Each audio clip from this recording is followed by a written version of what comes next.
तो पिछला क्वेश्चन हमने इस फॉर्मेट का एक स्पेशल क्वेश्चन जो कि अंडर रूट 10 थीटा था उसका इंटीग्रेशन किया था।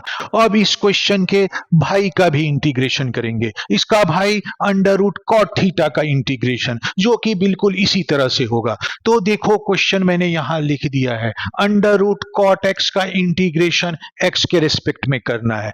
तो इसका प्रोसेस सिमिलरली बिल्कुल वैसा ही है जैसा हमने अंडर रूट 10x का किया था। तो कॉट को लेते हुए भी हम इसे सॉल्व कर सकते हैं, या दूसरा तरीका जो ज्यादा अच्छा है जिसके टर्म्स में मैं इसका सॉल्यूशन बता रहा हूं कि इसको 10x में कन्वर्ट कर लो, cot x को 10x में कन्वर्ट कर लो और फिर इसको वैसा ही सॉल्व कर लो जैसा अंडर रूट 10 थीटा का इंटीग्रेशन किया था। तो cot को सबसे पहले 10 में कन्वर्ट करता हूं और उसके बाद फिर इसका सॉल्यूशन करते हैं, ठीक है। तो cot x को मैं 1/10x लिख सकता हूं, तो 1/10x होल अंडर रूट के अंदर आएगा, तो बेसिकली वो हो जाएगा 1/10x dx। अब नेक्स्ट स्टेप क्या होगा, तो जो पीछे अंडर रूट 10 थीटा का इंटीग्रेशन किया था उसके सारे स्टेप्स को देखो और उसी तरह का स्टेप्स यहां भी फॉलो होगा। तो मैं इसका सॉल्यूशन थोड़ा शॉर्टकट में बता रहा हूं, तुम अंडर रूट 10 थीटा का सॉल्यूशन देखो अच्छे से तो सारे स्टेप्स समझ में आ जाएंगे। तो अब मैं यहां पे क्या करता हूं, 10x को मैं टी स्क्वायर लिख देता हूं, टी स्क्वायर इसलिए लिखा ताकि यहां पे अंडर रूट हट जाए। तो 10x तो t से रिप्लेस हो गया, अब dx को भी dt से रिप्लेस करना होगा। तो इसके लिए मैं क्या करता हूं, दोनों साइड के जो फंक्शन है उसको x के रिस्पेक्ट में डिफरेंशिएट कर देता हूं। तो लेफ्ट साइड में 10x है, जब उसको x के रिस्पेक्ट में डिफरेंशिएट करूंगा तो वो हो जाएगा sec square x। Right side में मेरे पास जो एक्सप्रेशन है वो है टी स्क्वायर। तो टी स्क्वायर का अगर मैं डिफरेंशिएशन करूंगा x के रिस्पेक्ट में तो वो क्या हो जाएगा, टी स्क्वायर का खुद के रिस्पेक्ट में 2t इंटू जिसके रिस्पेक्ट में किया था मतलब dt न्यूमरेटर में, डिवाइडेड बाय जिसके रिस्पेक्ट में करना था मतलब dx डिनोमिनेटर में। तो टी स्क्वायर का x के रिस्पेक्ट में डिफरेंशिएशन हो जाएगा 2t into dt bye dx, ठीक है। और इस dx का अगर मैं क्रॉस मल्टीप्लाई कर लूं लेफ्ट साइड तो मेरे पास एक्सप्रेशन आ जाएगा sec square x dx equal to 2t dt। तो इस तरह से dx का रिलेशन भी मुझे dt के टर्म्स में मिल गया है। अब मैं क्या करता हूं, इस t वाले एक्सप्रेशन से इंटीग्रेशन के अंदर जो x वाले एक्सप्रेशन है उनको रिप्लेस कर देता हूं। तो रिप्लेसमेंट के बाद देखो मेरा एक्सप्रेशन क्या हो जाएगा इंटीग्रेशन के अंदर। तो 10x की जगह जब मैं यहां टी स्क्वायर रखूंगा तो मुझे मिलेगा अंडर रूट टी स्क्वायर, तो वो बेसिकली t हो जाएगा। और इसी तरह से जब मैं dx को dt में कन्वर्ट करना चाहूंगा तो यहां से देखो dx की वैल्यू क्या मिलेगी मुझे, तो dx मुझे मिलेगा 2t dt divided bye sec square x। तो वो मैंने यहां पे लिख दिया 2t dt divided bye sec square x। तो यहां पे प्रॉब्लम क्या है कि इंटीग्रेशन का जो वेरिएबल है वो तो t आ गया, बट यहां पे एक x का भी फंक्शन बच रहा है sec स्क्वायर एक्स, तो ये प्रॉब्लम वाली चीज है। तो इसको भी हमें टी में कन्वर्ट करना होगा। तो क्योंकि टी रिलेटेड है 10x से और sec स्क्वायर का फॉर्मूला 10x के टर्म्स में हमें पता होता है, तो बस उसका यूज कर लेते हैं तो कन्वर्ट हो जाएगा। तो यहां पे देखो t और t कट जाएगा और मेरे पास सिर्फ 2 बचेगा, तो मैं इसलिए इसे लिख सकता हूं 2dt डिवाइडेड बाय, और sec स्क्वायर एक्स का मेरे पास फॉर्मूला होता है 1 + tan स्क्वायर एक्स। और इस तरह से डिनोमिनेटर में मेरे पास 10x का टर्म आ गया है और 10x की जगह मैं टी स्क्वायर रख सकता हूं। तो इंटीग्रेशन के अंदर का सारा वेरिएबल t के टर्म्स में हो जाएगा जो कि मुझे चाहिए। अब देखो tan स्क्वायर एक्स का मतलब हुआ 10x का होल स्क्वायर। अगर मैं 10x की जगह टी स्क्वायर रखूं तो यहां पे t टू दी पावर 4 आ जाएगा। तो यहां पे नेक्स्ट स्टेप में मैं उसे लिख देता हूं। तो नेक्स्ट स्टेप में जो इंटीग्रेशन वाला टर्म होगा वो होगा 2dt divided by 1 + t to the power 4। तो इस तरह से सारे वेरिएबल t में कन्वर्ट हो गए, तो अब ये इंटीग्रेशन हो सकता है। और इसका फॉर्म भी देखो, वही फॉर्मेट ये फॉलो कर रहा है जिस फॉर्मेट को मैं एक्सप्लेन कर रहा हूं। डिनोमिनेटर में देखो t टू दी पावर 4 आ गया है। अब उस फॉर्मेट की एनालिसिस करो कि क्या स्टेप्स लेना चाहिए इसको सॉल्व करने के लिए। तो इसके बाद का स्टेप क्या होता है, तो उसके बाद का सबसे पहला स्टेप होता है कि न्यूमरेटर और डिनोमिनेटर को हम किससे डिवाइड कर दें, याद करो किससे डिवाइड कर दें, टी स्क्वायर से। तो हमें टी स्क्वायर से डिवाइड करना होता है, ये पहला स्टेप होता है। तो जब न्यूमरेटर टी स्क्वायर से डिवाइड होगा तो न्यूमरेटर में मेरे पास एक्सप्रेशन आ जाएगा 2/t²। और इसी तरह से जब डिनोमिनेटर को हम टी स्क्वायर से डिवाइड करेंगे तो दोनों टर्म को मैं अलग अलग टी स्क्वायर से डिवाइड कर सकता हूं इस प्रोसेस में। तो जब पहला टर्म डिवाइड होगा टी स्क्वायर से तो उसको मैं 1/t² लिखूंगा, और दूसरा टर्म जो कि t⁴ है, अगर उसको मैं टी स्क्वायर से डिवाइड करूंगा तो मेरे पास t² बचेगा। मैंने रिवर्स ऑर्डर करके लिख दिया है ताकि थोड़ा सा ऑब्जर्वेशन समझना जो है वो आसान हो, बाकी कोई प्रॉब्लम नहीं है। अब देखो इस इंटीग्रेशन का ये फॉर्म आ गया। अब ट्रिक के एनालिसिस में देखो इस स्टेप के बाद जब इस तरह का फॉर्म आता है तो उसको हम कैसे सॉल्व कर रहे थे, वहां पे प्रॉपरली एनालिसिस में देखो मैंने डिटेल में एक्सप्लेन किया है। तो इसके बाद देखो 2/t² को हम लिख सकते हैं 1 + 1/t² ब्रैकेट में माइनस दूसरे ब्रैकेट में 1 - 1/t² डिवाइडेड बाय जो ये डिनोमिनेटर में था उसको मैंने लिख दिया। तो न्यूमरेटर में 2/t² को इसी फॉर्म में क्यों लिखा, तो इसका जो रीजन है वो ट्रिक के एनालिसिस में मैंने डिटेल में बताया है। तो अब मैंने इस फॉर्म में लिख दिया जो कि एसेंशियल कंडीशन है इस फॉर्मेट में इंटीग्रेशन को सॉल्व करने का।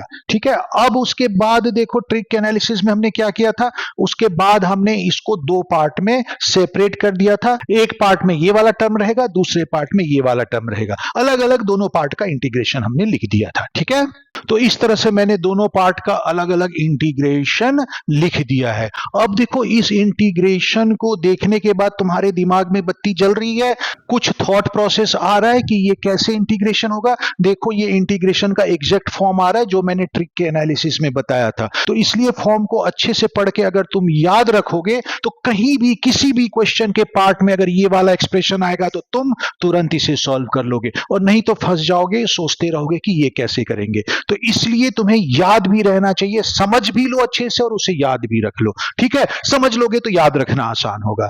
तो अब देखो यहां से आगे कैसे सॉल्व करेंगे, तो ट्रिक का एनालिसिस कहता है कि जिस पार्ट में न्यूमरेटर में 1 + 1/t² है, वहां पे जो डिनोमिनेटर है t² + 1/t², उसको मैं a - b के होल स्क्वायर प्लस 2ab के फॉर्म में कन्वर्ट कर लूं तो ये सॉल्व हो जाएगा। कैसे सॉल्व हो जाएगा, वहां पे ट्रिक के एनालिसिस में तुम देख सकते हो कि ये हो जाता है।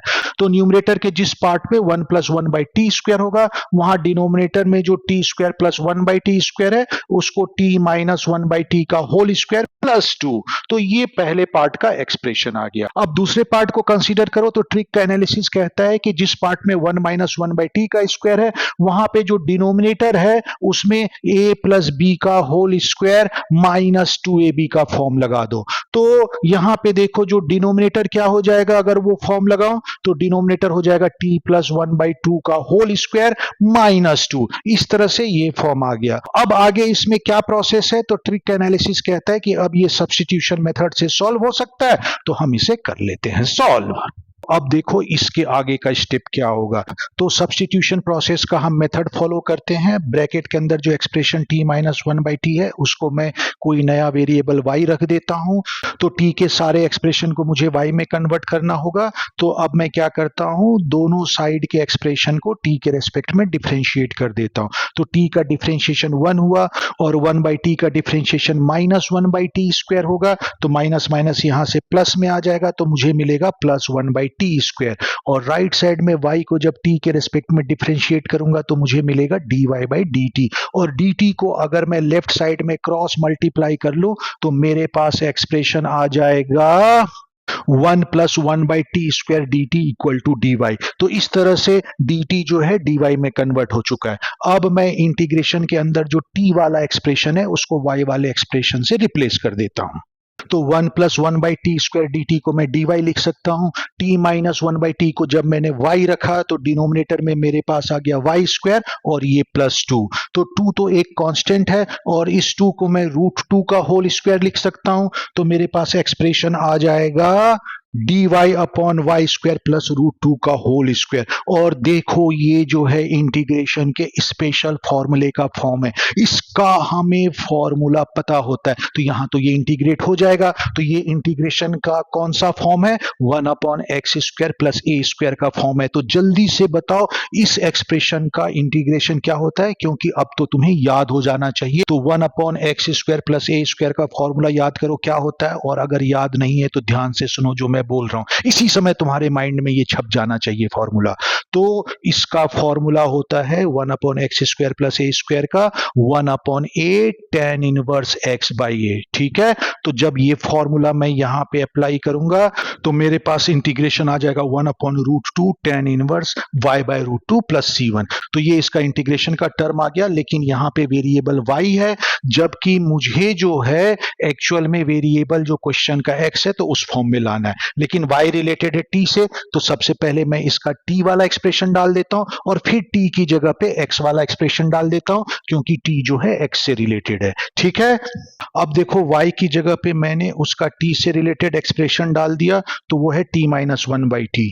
तो y की जगह पे t-1/t लिख दिया, तो ये हो गया 1/√2 tan इनवर्स t-1/t, डिनोमिनेटर में √2 + c1 इक्वल टू 1/√2। और अगर यहाँ पे मैं एलसीएम ले लूं तो ये हो जाएगा tan इनवर्स, न्यूमरेटर हो जाएगा t² - 1 और एलसीएम वाला t डिनोमिनेटर में चला जाएगा, तो ये हो जाएगा √2t + c1। अब इसे मैं x के टर्म्स में ले आता हूं, जो कि मेरा डिजायर्ड रिजल्ट होगा।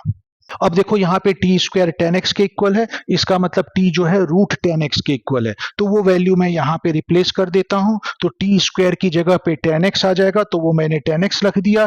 t की जगह पे √tan x आ जाएगा, तो डिनोमिनेटर में हो जाएगा √2 × √tan x। तो बेसिकली ये एक सिंगल रूट के अंदर 2 tan x आ जाएगा, ये मैं इसे लिख सकता हूँ, प्लस c1। तो इस पार्ट के इंटीग्रेशन का फाइनल फॉर्म ये आ गया। अब इसी तरह से हम सेकेंड पार्ट को इंटीग्रेट करते हैं।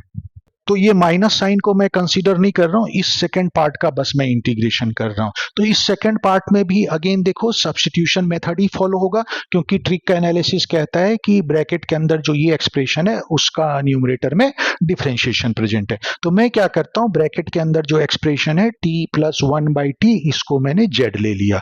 तो अब इसके बाद t के सारे जो एक्सप्रेशन है उसको z में कन्वर्ट करना होगा। तो dt को dz में कन्वर्ट करने के लिए मैं क्या करता हूं, इस रिलेशन के दोनों तरफ के फंक्शन को मैं t के रेस्पेक्ट में डिफरेंशिएट कर देता हूं। तो लेफ्ट हैंड साइड को जब मैं डिफरेंशिएट करूंगा तो t का डिफरेंशिएशन हो जाएगा 1, और 1/t का जो डिफरेंशिएशन है वो क्या होगा, -1/t²। तो लेफ्ट हैंड साइड में मेरे पास आ जाएगा 1 - 1/t², और राइट हैंड साइड में z को जब मैं t के रेस्पेक्ट में डिफरेंशिएट करूंगा तो वो होगा dz/dt, और वहां से अगर dt को मैं क्रॉस मल्टीप्लाई कर लूं लेफ्ट साइड, तो मेरे पास आ जाएगा 1 - 1/t² dt equal to dz। तो इस तरह से dt मेरा dz में कन्वर्ट हो गया। तो t वाला जो एक्सप्रेशन था वो z के एक्सप्रेशन में कन्वर्ट हो चुका है।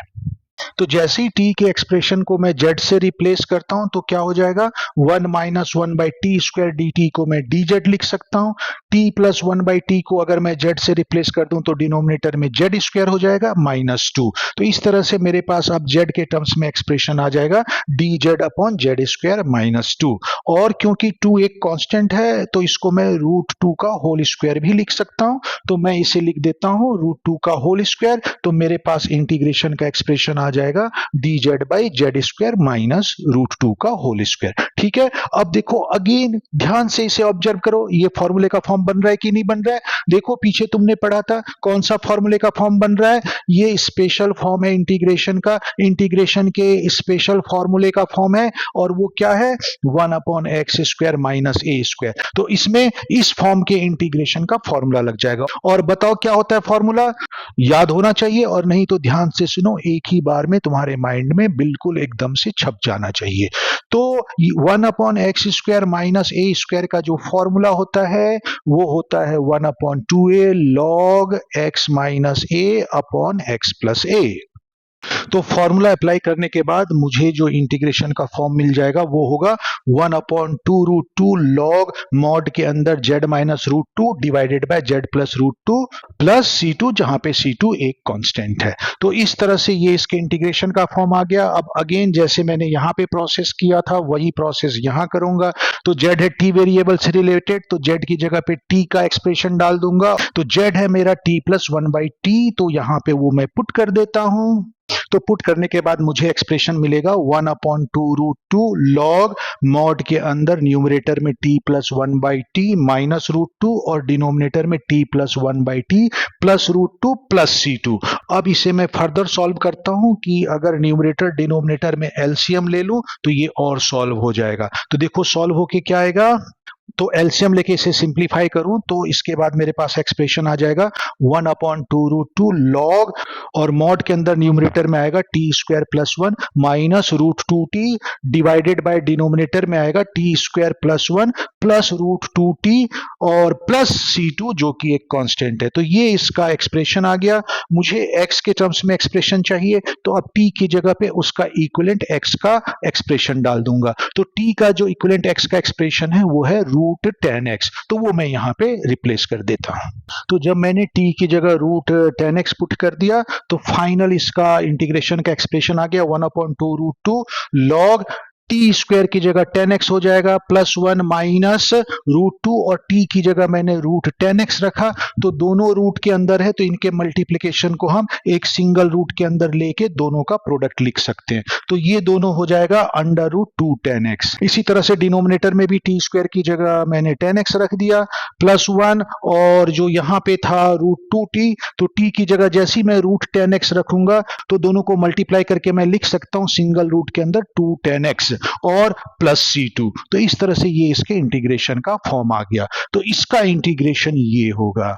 ठीक है, तो देखो बड़ा है थोड़ा सा लेकिन ज्यादा डिफिकल्ट नहीं है क्योंकि यहाँ पे तो बहुत सारे स्टेप्स तो बस रिप्लेसमेंट है। z की जगह t रिप्लेस किया, t की जगह मैंने 10x रिप्लेस किया और कुछ खास ऐसा डिफिकल्ट है नहीं, जस्ट उसी फॉर्मेट को फॉलो हो रहा है। तो अगर तुम फॉर्मेट जो है मैंने ट्रिक का जो एनालिसिस बताया था वो अगर ठीक से समझ लोगे तो ये क्वेश्चन बिल्कुल इजीली सॉल्व हो जाएंगे, है कि नहीं? इजी नहीं है तो डिफिकल्ट भी नहीं है। ठीक है, अब फाइनल आंसर क्या होगा? तो फाइनल आंसर ये जो दोनों एक्सप्रेशन है इनके इंटीग्रेशन का डिफरेंस है बीच में, तो बस हमें वो लिख देना है। तो फाइनल आंसर होगा ये इंटीग्रेशन माइनस ये इंटीग्रेशन। तो मैं वो लिख देता हूं फाइनल आंसर। तो फाइनल आंसर हो गया ये वाला एक्सप्रेशन माइनस ये वाला इंटीग्रेशन का एक्सप्रेशन और C1 माइनस C2 जो आएगा, तो दो कांस्टेंट का जो डिफरेंस है क्योंकि कांस्टेंट होता है तो C1 माइनस C2 को मैंने यहां पे प्लस C लिख दिया है। तो इस तरह से ये फाइनल आंसर आ गया 1/√2 tan inverse 10x minus 1 divided bye √2 10x minus, क्योंकि बीच में माइनस था, 1/2√2 लॉग और मॉड के अंदर 10x plus 1 minus √2 10x divided by 10x plus 1 plus √2 10x plus c। तो ये इसका फाइनल आंसर आ गया। तो होपफुली तुम्हें समझ में आ गया होगा। तो इस तरह से जो मैंने 3-4 क्वेश्चन बताए हैं उसमें सारा फॉर्मेट कवर अप हो गया है। तो कोई भी इस फॉर्मेट के बेस पे क्वेश्चन आ जाएगा तो तुम इजीली कर सकते हो। तो जो स्टैंडर्ड फॉर्मेट था वो हर क्वेश्चन में आ रहा है। जैसे इसमें भी देखो, तो जैसे देखो इसमें भी स्टैंडर्ड फॉर्मेट आया कि जैसे ये दो फॉर्मेट है तो ये दो फॉर्मेट तुम्हें अलग अलग भी आ सकते हैं। तो जैसे ये अलग आएगा तो इसके बाद तुम ये वाला अप्रोच करोगे और ये तुम्हारा आंसर हो जाएगा। सिर्फ ये वाला आएगा तो तुम ये वाला अप्रोच ऐसे करके करोगे और ये तुम्हारा आंसर आ जाएगा। और दोनों मिला के आ गया तो दोनों को अलग अलग करके ऐड कर दो या सब्ट्रैक्ट कर दो। तो बेसिकली सब में प्रोसेस सिमिलर ही है। तो सब एक ही तरह से रिलेटेड है, सब अलग अलग रास्ते से आते हैं और 2-3 स्टेप के बाद वो एक कॉमन रास्ते पे आ जाते हैं, फिर आगे सिमिलर सॉल्व होता है। तो तुम्हें क्या करना है, जो क्वेश्चन का जो रास्ता है तुम्हें इस तरह से उसे मूव कराना है कि वो एक कॉमन रास्ते पे पहुंच जाए, और जब कॉमन रास्ते पे पहुंच जाएगा तो उसके बाद वो डेस्टिनेशन पे भी पहुंच जाएगा, उसे उसकी मंजिल मिल जाएगी। ठीक है, तो इस तरह से ये सारे क्वेश्चन जो हैं, सारे टाइप के फॉर्मेट है वो मैंने क्लियर कर दिया है।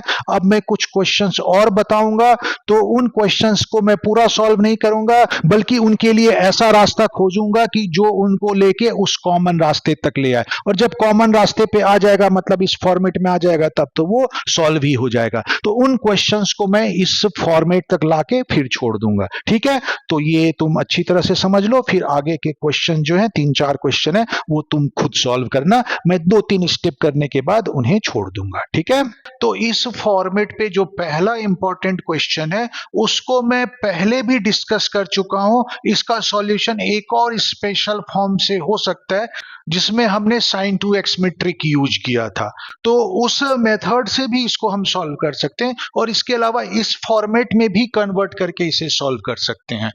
तो ये क्वेश्चन है under root tan theta plus under root cot theta, इस पूरे का integration with respect to theta. तो इस फॉर्मेट से इस क्वेश्चन को सॉल्व करने के लिए इसमें कैसा प्रोसेस करेंगे तो वो मैं बता रहा हूं।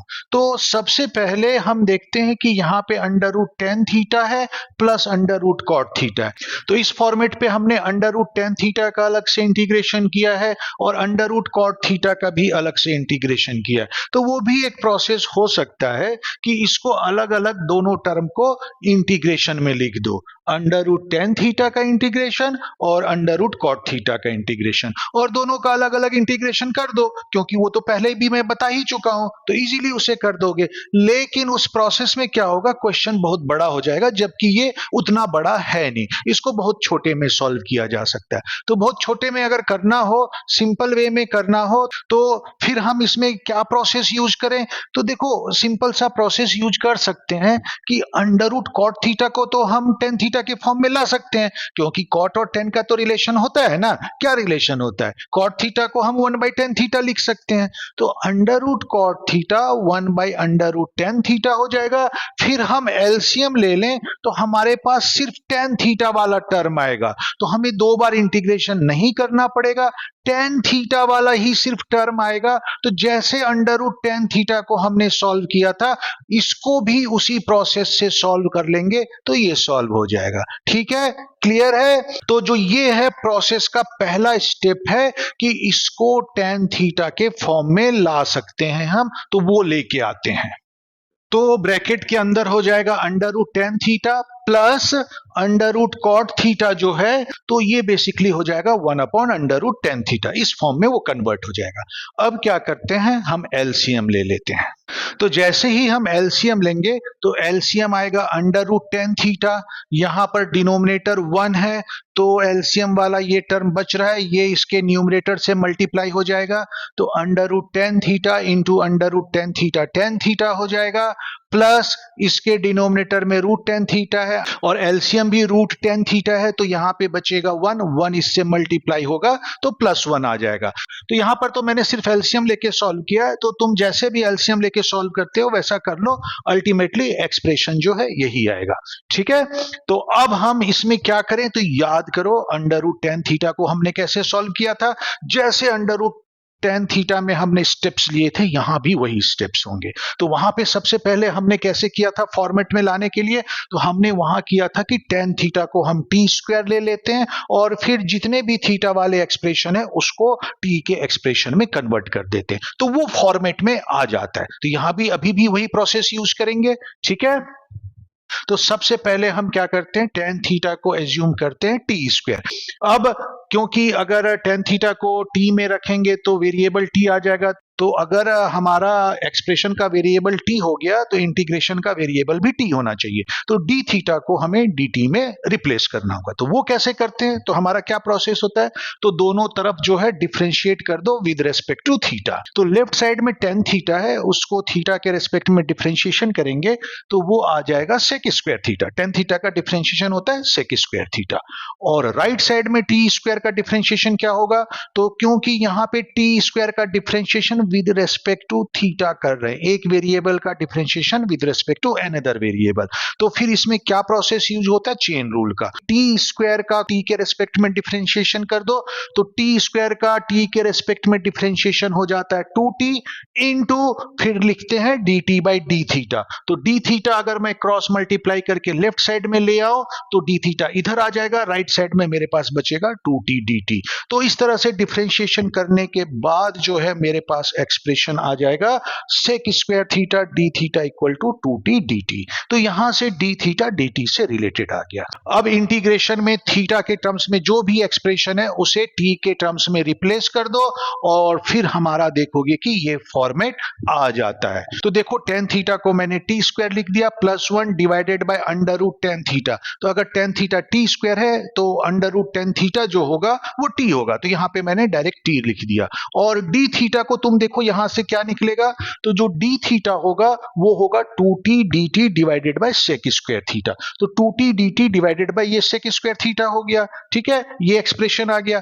अब देखो नेक्स्ट स्टेप में क्या होगा, ये t और ये t कैंसिल आउट हो गए, सेक स्क्वायर थीटा को मैंने 1 प्लस टेन स्क्वायर थीटा लिख दिया। अब मैं क्या करूंगा कि मुझे पता है टेन थीटा की वैल्यू टी स्क्वायर के इक्वल है, तो यहां पर भी मैं टेन थीटा की जगह टी स्क्वायर रख देता हूं। तो ये टेन स्क्वायर थीटा है, तो टी स्क्वायर का होल स्क्वायर मतलब यहां पे टी टू दी पावर 4 आ जाएगा।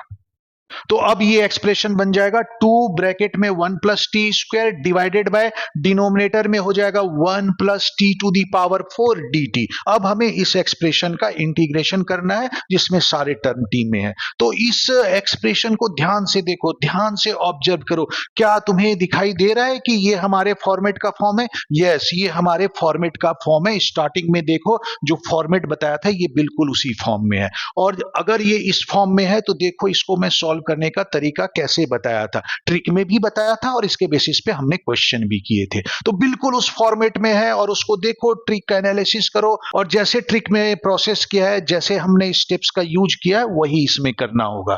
तो अब तो इसे खुद कर सकते हो ट्रिक में वो स्टेप्स देख के, क्योंकि क्वेश्चन भी मैंने 2-3 बता दिया है, तो उससे तुम आइडिया ले सकते हो कि कैसे तुम्हें स्टेप्स लेना है, कैसे आगे बढ़ना है। तो ये इजीली हो जाएगा। मैं इसको यहां तक छोड़ देता हूं, इसके बाद इसे तुम खुद सॉल्व करो। मैं आंसर लिख देता हूं, सॉल्व करने के बाद आंसर से अपना मैच करा लेना। ठीक है, तो इस एक्सप्रेशन का ये आंसर मैंने लिख दिया है, √2 tan इनवर्स ब्रैकेट में tan theta minus 1 divided bye √2 tan theta plus c। ये इसका आंसर है। तो खुद सॉल्व करो और आंसर से मैच करा दो। अब इसी फॉर्मेट पे नेक्स्ट ट्रिकी क्वेश्चन है, 1 अपॉन डिनोमिनेटर में sin to the power 4x plus cos to the power 4x, इस पूरे का इंटीग्रेशन x के रिस्पेक्ट में। तो इसे भी हम कन्वर्ट करके इस फॉर्मेट में ला सकते हैं और उसके बाद ये इजीली सॉल्व होगा। ठीक है, तो तुम ये तो नहीं सोच रहे होगे कि किसी भी क्वेश्चन में कुछ भी करके हम एक पर्टिकुलर फॉर्मेट में ले आके हम सॉल्व कर रहे हैं।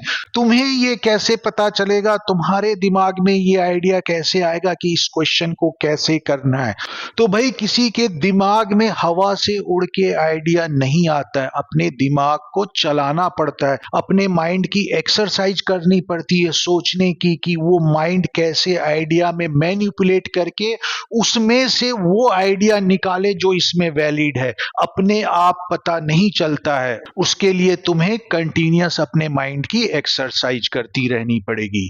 ठीक है, और साथ ही साथ तुम्हें प्रैक्टिस भी करते रहनी पड़ेगी, क्योंकि प्रैक्टिस करने से फिर क्या होगा कि जो इंफॉर्मेशन है वो तुम्हारे माइंड में स्टोर हो जाएगा और तुम्हें पता चल जाएगा फिर इजीली कि कौन सा क्वेश्चन किस मेथड से करना है। तो इसमें 2 प्रोसेस इंपॉर्टेंट है, पहला तुम्हारे माइंड की एक्सरसाइज होती रहनी चाहिए और दूसरा तुम्हें प्रैक्टिस करते रहना पड़ेगा, क्योंकि इससे इंफॉर्मेशन तुम्हारे माइंड में स्टोर हो जाता है और इसी को हम कहते हैं कि एक्सपीरियंस आ जाता है। और फिर जो है जब इंफॉर्मेशन स्टोर हो जाएगा तो फिर क्वेश्चन को देख के उसे सिर्फ ऑब्जर्व करके तुम्हें पता चल जाएगा, उस स्टोर्ड इंफॉर्मेशन की हेल्प से पता चल जाएगा कि भाई इसमें ये आइडिया लग सकता है। ठीक है, इसके लिए तुम्हें कोशिश करते रहना पड़ेगा और ये तो तुमने सुना है ना कि कोशिश करने वालों की कभी हार नहीं होती, इसलिए कोशिश करते रहो, तुम्हें जरूर सफलता मिलेगी। ठीक है, अब देखो इसको कैसे स्टैंडर्ड फॉर्म में कन्वर्ट करते हैं।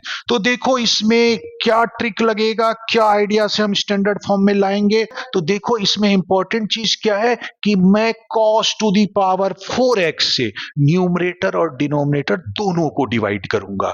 तो उससे क्या होगा, तो अगर न्यूमरेटर को cos to the power 4x से डिवाइड करता हूं तो न्यूमरेटर में 1 upon cos to the power 4x हो जाएगा, जिसे मैं sec to the power 4x लिख सकता हूं। और इसी तरह से अगर डिनोमिनेटर को मैं cos to the power 4x से डिवाइड करूं तो दोनों टर्म अलग अलग cos to the power 4x से डिवाइड हो जाएंगे। तो यहां पे बचेगा 1 और यहां पे आ जाएगा 10 टू दी पावर 4x।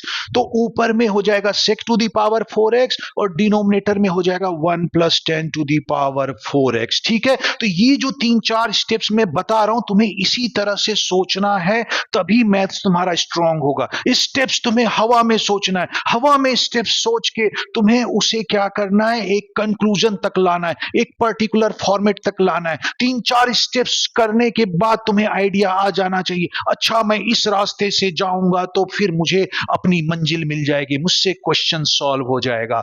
और जब इस तरह से हवा में स्टेप्स करके तुम्हें ये पता लगने लगेगा कि ये क्वेश्चन रिजल्ट की तरफ जा रहा है, तो उसके बाद तुम्हें इंटीग्रेशन और मैथ्स बहुत आसान लगने लगेगा। तो ये इंपॉर्टेंट है कि माइंड में जो 3-4 स्टेप्स तुम्हें सोचने होंगे। तो जैसे मैं बता रहा हूं, तो मैं जो अभी 2-3 स्टेप्स बताया उससे रिजल्ट क्या निकला, तो रिजल्ट क्या निकला कि न्यूमरेटर में है sec to the power 4x और डिनोमिनेटर में है 10 to the power 4x plus 1। ध्यान से दो, हवा में तुम्हें स्टेप सोचने, हवा में सॉल्व करो, माइंड में सॉल्व करो। तो अब देखो नेक्स्ट आइडिया क्या है कि 10x का डिफरेंशिएशन होता है sec स्क्वायर x। तो जैसे ही यहां पे 10 टू दी पावर 4x था, तो अगर मैं यहां पे सब्स्टिट्यूशन मेथड यूज करके 10x को t रखूं तो उसका डिफरेंशिएशन sec स्क्वायर x होता है। तो सब्स्टिट्यूशन मेथड के अकॉर्डिंग क्या हुआ कि न्यूमरेटर में sec to the power 4x है, तो उसमें से एक जो sec स्क्वायर x है वो डिफरेंशिएशन के sec स्क्वायर x से कट जाएगा, तो न्यूमरेटर में बचेगा सिर्फ sec स्क्वायर x, और उसको मैं 1 प्लस 10 स्क्वायर एक्स लिख सकता हूं। और क्योंकि 10x को मैंने t रखा था, तो न्यूमरेटर वाला टर्म भी t में कन्वर्ट हो रहा है। तो इस तरह से सारा जो टर्म है वो t में कन्वर्ट हो रहा है।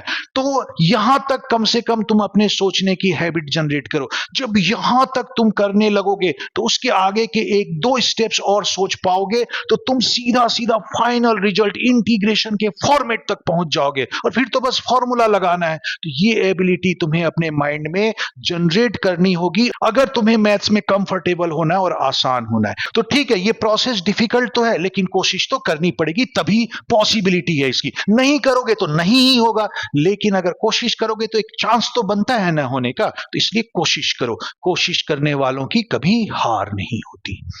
तो जो मैंने स्टेप्स बताया था, क्या बताया था कि न्यूमरेटर और डिनोमिनेटर को cos to the power 4x से डिवाइड कर दो। तो जब न्यूमरेटर को cos to the power 4x से डिवाइड किया तो न्यूमरेटर में 1 by cos to the power 4x आ गया, जो कि हो जाएगा sec to the power 4x, divided by denominator को जब मैंने cos to the power 4x से डिवाइड किया तो दोनों टर्म में अलग अलग cos to the power 4x से डिवाइड किया, तो sin to the power 4x divided by cos to the power 4x हो जाएगा 10 to the power 4x plus cos to the power 4x divided by cos to the power 4x, ये हो जाएगा 1 dx। तो मुझे इस एक्सप्रेशन का integration करना है। देखो आ गया। अब इसके बाद का स्टेप क्या बताया था मैंने, क्या लॉजिक लगाया था मैंने कि 10x का डिफरेंशिएशन sec स्क्वायर x होता है। तो 10x को मैंने t रखा, दोनों तरफ x के रिस्पेक्ट में डिफरेंशिएट किया, तो लेफ्ट साइड में आ गया sec square x, right side में t को जब मैंने x के रिस्पेक्ट में डिफरेंशिएट किया तो राइट साइड में हो जाएगा dt बाई dx। अब मैं dx का क्रॉस मल्टीप्लाई कर लेता हूं, तो लेफ्ट साइड में हो जाएगा sec square x dx equal to dt। तो इस तरह से ये कन्वर्जन हो गया dt में। तो अब देखो न्यूमरेटर के sec to the power 4x को मैंने sec square x into sec square x लिख दिया, और डिनोमिनेटर में जो 10 टू दी पावर 4x था, तो क्योंकि 10x t है तो ये t टू दी पावर 4 बन जाएगा, तो डिनोमिनेटर में t to the power 4 plus 1 आ गया। और dx की जगह पे देखो यहां से मैं क्या लिख सकता हूं, तो dx यहां से होगा dt by sec square x। तो जो ये dx था उसकी जगह मैंने dt by sec square x लिख दिया। तो देखो एक sec स्क्वायर x एक sec square x cancel out हो गया। तो अब देखो न्यूमरेटर का एक sec स्क्वायर x डिनोमिनेटर के sec स्क्वायर x से कैंसिल हो गया। एक जो न्यूमरेटर में और sec स्क्वायर x बच रहा था उसे मैंने 1 प्लस 10 स्क्वायर x लिख दिया। डिनोमिनेटर में मेरे पास बचेगा 1 plus t to the power 4 dt। और देखो 10x को मैंने t लिया था, तो वो t भी मैं यहां पर पुट कर देता हूं। तो जैसे ही 10x की जगह मैंने t लिखा तो ये t स्क्वायर हो गया। तो देखो अब क्या फॉर्म आ गया, 1 plus t square divided by 1 plus t to the power 4 dt। तो ये मेरा इंटीग्रेशन का एक्सप्रेशन आ गया। और ध्यान से ऑब्जर्व करो, ये बिल्कुल एग्जैक्टली फॉर्मेट का फॉर्म है। तो इसके बाद तो तुम ट्रिक के एनालिसिस से इसको इजीली सॉल्व कर सकते हो, क्योंकि ये उस फॉर्मेट में आ चुका है और 2-3 क्वेश्चन भी कर लिए, तो ये तो इजीली सॉल्व होगा। तो इसलिए मैं इसको यहीं पे छोड़ दे रहा हूं। इस तरह से 2-3 स्टेप से तुम्हें इस फॉर्मेट के फॉर्म तक लाना होगा। इसके बाद इस फॉर्मेट का ट्रिक लग जाएगा तो तुम्हारा सॉल्यूशन आसान हो जाएगा। ठीक है, तो इसके बाद का सॉल्यूशन तुम खुद करोगे, मैं आंसर लिख दे रहा हूं और सॉल्यूशन करने के बाद मैच करा लेना आंसर। तो इस क्वेश्चन का जो फाइनल आंसर है वो है 1/√2 tan इनवर्स ब्रैकेट के अंदर tan square x minus 1 divided by denominator में आएगा √2 tan x प्लस सी। अब पिछले क्वेश्चन की तरह एक सिमिलर क्वेश्चन और है जो कि सीबीएसई में आया हुआ है। तो ये क्वेश्चन है 1 अपॉन डिनोमिनेटर में sine to the power 4x plus sine square x into cos square x plus cos to the power 4x, इसका इंटीग्रेशन x के रिस्पेक्ट में करना है। तो ये क्वेश्चन सीबीएसई में पूछा जा चुका है और इसको सॉल्व करने का प्रोसेस बिल्कुल सेम वैसा ही है जैसा अभी पीछे के क्वेश्चन में मैंने किया था। क्या किया था उसमें, हमने न्यूमरेटर और डिनोमिनेटर को cos to the power 4x से हमने डिवाइड किया था। इसमें भी वही प्रोसेस करना है। तो देखो वो प्रोसेस यूज करते हैं। तो सबसे पहले हम क्या करेंगे कि न्यूमरेटर और डिनोमिनेटर को cos to the power 4x से डिवाइड किया। तो न्यूमरेटर हो गया 1 upon cos to the power 4x मतलब sec to the power 4x। तो ये आ जाएगा numerator sec to the power 4x। Denominator को जब cos to the power 4x से डिवाइड किया तो तीनों टर्म अलग अलग cos to the power 4x से डिवाइड हो सकते हैं डिवीजन रूल के अकॉर्डिंग। तो sin to the power 4x divided by cos to the power 4x, ये हो गया tan to the power 4x plus second term जो sine square x into cos square x है उसको जब cos to the power 4x से divide करेंगे तो कॉस स्क्वायर एक्स कैंसिल हो जाएगा और डिनोमिनेटर में जो है सिर्फ कॉस स्क्वायर एक्स बचेगा। तो ये हो जाएगा sine square x upon cos square x जो कि मेरा बचेगा tan स्क्वायर एक्स प्लस जब cos to the power 4x को cos to the power 4x से डिवाइड करेंगे तो बचेगा 1 और इस पूरे का इंटीग्रेशन। अब नेक्स्ट स्टेप जो है जैसा पिछले क्वेश्चन में किया था सेम वैसा ही है कि tan x को मैं रखता हूं t, तो इसका डिफरेंशिएशन हो जाएगा sec square x dx is equal to dt। अब न्यूमरेटर में जो sec to the power 4x है उसको मैं sec square x into sec square x लिख लेता हूं। डिनोमिनेटर में tan x की जगह जैसे ही मैं t रखूंगा तो ये हो जाएगा t to the power 4 plus t square plus 1 into dx की जगह मैं लिख सकता हूं dt upon sec square x. और यहां से एक sec स्क्वायर एक्स कैंसिल हो जाएगा। इस sec स्क्वायर एक्स को मैं 1 प्लस tan स्क्वायर एक्स लिख सकता हूं। तो मेरे पास इंटीग्रेशन का एक्सप्रेशन आ गया 1 plus tan square x divided by 1 plus t square plus t to the power 4 dt। अब tan x की जगह पे मैं t रख सकता हूं। तो इस तरह से ये जो सारा एक्सप्रेशन है t में आ जाएगा और उसके बाद हम इसे देखेंगे कि कैसे सॉल्व कर सकते हैं। तो tan x की जगह पे मैं t रिप्लेस करूंगा तो यहां पे आ जाएगा टी स्क्वायर। तो मेरे पास इंटीग्रेशन का एक्सप्रेशन आ जाएगा 1 plus t square divided by denominator में t to the power 4 plus t square plus 1 dt। अब मुझे इसका इंटीग्रेशन करना है तो तुम ध्यान से इसे ऑब्जर्व करो। इसका इंटीग्रेशन उसी फॉर्मेट के बेस पे है जो मैंने स्टार्टिंग में बताया था, बिल्कुल वही फॉर्मेट फॉलो कर रहा है। तो सेम प्रोसेस का यूज करते हुए तुम इसे सॉल्व कर सकते हो। तो मैं इसे फिर तुम्हें सॉल्व करने के लिए छोड़ देता हूं, तुम इसे सॉल्व कर लेना और उसके बाद मैं आंसर भी लिख देता हूं। तो आंसर से तुम अपना सॉल्यूशन का आंसर मैच करा लेना। तो जो इसका फाइनल आंसर है वो आएगा 1/√3 tan इनवर्स ब्रैकेट में tan x minus cot x whole divided by √3 plus c। अब इस फॉर्मेट का ये लास्ट क्वेश्चन है। तो क्वेश्चन है x माइनस 1 का whole square divided by denominator में x to the power 4 plus x square plus 1, इस पूरे का integration with respect to x करना है। अब इसमें हमें थोड़ा सोचना पड़ेगा कि इसको कैसे इंटीग्रेशन के फॉर्म में लाया जाए। तो इसमें एक आइडिया ये आता है कि अगर न्यूमरेटर में जो टर्म है x माइनस 1 का होल स्क्वायर उसमें अगर a minus b whole square का मैं फॉर्मूला लगा दूं तो मुझे क्या मिलेगा, मुझे मिलेगा x square plus 1 minus 2x। तो न्यूमरेटर में जो x स्क्वायर प्लस 1 का पार्ट है वो डिनोमिनेटर के साथ फॉर्मेट को फॉलो कर रहा है, तो उसका तो इंटीग्रेशन हम इस फॉर्मेट से कर सकते हैं। और फिर एक टर्म बचेगा माइनस 2x, तो उस टर्म में जो फंक्शन है वो है 2x।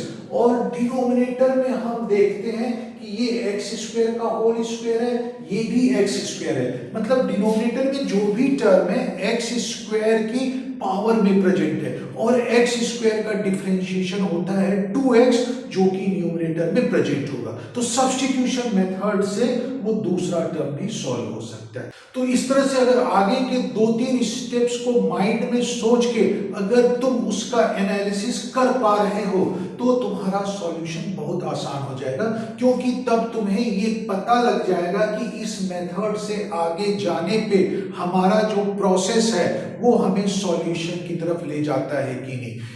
तो न्यूमरेटर में जो x-1 का होल स्क्वायर है उसमें मैंने फॉर्मूला लगा दिया, तो न्यूमरेटर हो गया x² + 1 - 2x और डिनोमिनेटर वही रहा x⁴ + x² + 1। अब इसका इंटीग्रेशन करना है, तो मैंने इसे दो पार्ट में सेपरेट कर दिया। एक पार्ट में रहेगा न्यूमरेटर में 1 + x² और डिनोमिनेटर जो था वो आ जाएगा माइनस, और दूसरे पार्ट में जो है ये 2x वाला टर्म रहेगा न्यूमरेटर में और डिवाइडेड बाय जो डिनोमिनेटर में था वो आ जाएगा और इसका इंटीग्रेशन। तो इस तरह से ये दोनों का अलग अलग इंटीग्रेशन करेंगे और जो इनका इंटीग्रेशन आएगा उसको अगर हम सब्ट्रैक्ट कर देंगे तो हमारा फाइनल आंसर आ जाएगा। तो ये जो पहला पार्ट है इंटीग्रेशन का ये मैं तुम्हारे लिए छोड़ देता हूं कि इसे तुम खुद सॉल्व करो, क्योंकि ये जो है उसी फॉर्मेट में है जिसको हमने अभी तक डिस्कस किया है, तो ये तो तुम खुद कर लेना। अच्छा, ये वाला पार्ट है, इसको कैसे करें? तो ये भी बहुत ही आसान है, क्योंकि हम क्या देखते हैं कि 2x जो है x² का डिफरेंशिएशन होता है और डिनोमिनेटर के जो भी टर्म है वो x² की पावर में ही प्रेजेंट है। तो सब्स्टिट्यूशन मेथड यहां यूज कर ले तो सॉल्व हो जाता है। तो देखो इसको कैसे सॉल्व करेंगे। तो मैं यहाँ पे क्या करता हूँ, x² को मैं t एज्यूम कर लेता हूँ और उसके बाद दोनों तरफ x के रिस्पेक्ट में डिफरेंशिएट करता हूँ। तो x² का डिफरेंशिएशन हो जाएगा 2x और राइट साइड में जब t का x के रिस्पेक्ट में डिफरेंशिएशन करेंगे तो वो हो जाएगा dt/dx, और dx को अगर मैं क्रॉस मल्टीप्लाई कर दूं तो मेरे पास एक्सप्रेशन आ जाएगा 2x dx = dt। तो ये सब्स्टिट्यूशन प्रोसेस का फॉर्मेट है जिसे हमने फॉलो कर लिया। अब हम क्या करते हैं, ये t वेरिएबल वाले जो एक्सप्रेशन है उसको इस इंटीग्रेशन में पुट कर देते हैं और t वेरिएबल में कन्वर्ट कर लेते हैं। यही सब्स्टिट्यूशन प्रोसेस में हम करते हैं। ध्यान देना, ये वाला पार्ट मैं नहीं कर रहा हूं, ये तुम्हारे लिए छोड़ दे रहा हूं। ये जो प्रोसेस है सिर्फ सेकंड पार्ट के लिए कर रहा हूं। तो देखो 2x dx को मैंने dt लिख लिया, ये x⁴ है जिसको मैं x² का होल स्क्वायर लिख सकता हूं, और क्योंकि x² मेरा t है तो ये हो जाएगा t²। इसी तरह से ये जो मिडिल टर्म है x² उसकी जगह मैं t लिख सकता हूं और ये कांस्टेंट +1 आ गया। तो इस तरह से मेरे पास इंटीग्रेशन का फॉर्म आ गया dt/t² + t + 1। तो ये बेसिकली 1 क्वाड्रेटिक इक्वेशन के इंटीग्रेशन का फॉर्म है। तो याद करो, अगर डिनोमिनेटर में क्वाड्रेटिक इक्वेशन तुम्हें दे रखा है और न्यूमरेटर में कोई कांस्टेंट है तो उसका इंटीग्रेशन कैसे करते थे? तो उसका इंटीग्रेशन हम करते थे कि डिनोमिनेटर में जो क्वाड्रेटिक इक्वेशन है उसको परफेक्ट स्क्वायर बना ले और फिर उसमें फॉर्मूला अप्लाई हो जाता है। तो परफेक्ट स्क्वायर में हम कैसे कन्वर्ट करते हैं, मैं यहाँ पे डायरेक्ट प्रोसेस बता रहा हूँ, क्योंकि परफेक्ट स्क्वायर में कन्वर्ट करना तो तुम्हें आना चाहिए, क्योंकि पीछे पूरा एक एक्सरसाइज इस परफेक्ट स्क्वायर कन्वर्जन पे ही है। ठीक है, तो उसमें हम क्या करते थे, ये जो मिडिल टर्म होता है, मतलब वेरिएबल की जो लीनियर पावर वाला टर्म है उसका जो कोफिशिएंट है उसके हाफ का स्क्वायर ऐड और सब्ट्रैक्ट करते हैं। तो यहाँ पे देखो वो वाला टर्म t है, t का कोफिशिएंट 1 है, तो 1 का हाफ हुआ 1/2, 1/2 का स्क्वायर हम ऐड और सब्ट्रैक्ट करेंगे, तो 1/2 का स्क्वायर होता है 1/4, तो 1/4 हम ऐड और सब्ट्रैक्ट कर देते हैं और ये +1 मैंने बाद में लिख दिया। तो देखो पहला जो 3 टर्म को कंसीडर करो, तो पहला 3 टर्म जो है परफेक्ट स्क्वायर का फॉर्म बना रहे हैं, तो वो परफेक्ट स्क्वायर क्या बनेगा, परफेक्ट स्क्वायर बनेगा t + 1/2 का होल स्क्वायर। देखो इसको जब तुम होल स्क्वायर करोगे तो यही 3 टर्म मिलेगा, और फिर इन दोनों को मैं सॉल्व कर लूं, -1/4 + 1 तो ये हो जाएगा 3/4, और इस तरह से हमें इंटीग्रेशन का ये एक्सप्रेशन आ गया। अब इसमें देखो, तो ये वेरिएबल वाले पार्ट का होल स्क्वायर है प्लस यहाँ पे कांस्टेंट है, तो इस कांस्टेंट को मैं तो होल स्क्वायर के फॉर्म में लिख सकता हूँ। तो ये जो 3/4 है इसको होल स्क्वायर के फॉर्म में कैसे लिखा जाएगा, तो इसे मैं लिख सकता हूँ √3/2 का होल स्क्वायर, और जब ऐसा लिख दूंगा तो देखो ये इंटीग्रेशन के फॉर्मूले का फॉर्म आ गया।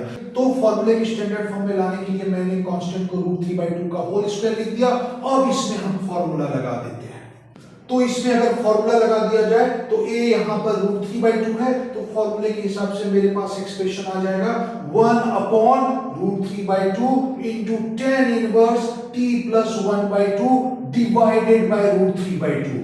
अब यहाँ पे देखो √3/2 डिनोमिनेटर में है तो इसे मैं 2/√3 लिख सकता हूँ, और इस ब्रैकेट के अंदर देखो न्यूमरेटर में अगर मैं एलसीएम ले लूं तो ये हो जाएगा 2t प्लस 1, और वो जो एलसीएम वाला 2 है इस 2 से कैंसिल आउट हो जाएगा, तो अल्टीमेटली मुझे मिल जाएगा 2/√3 tan inverse 2t plus 1 divided by √3 plus c।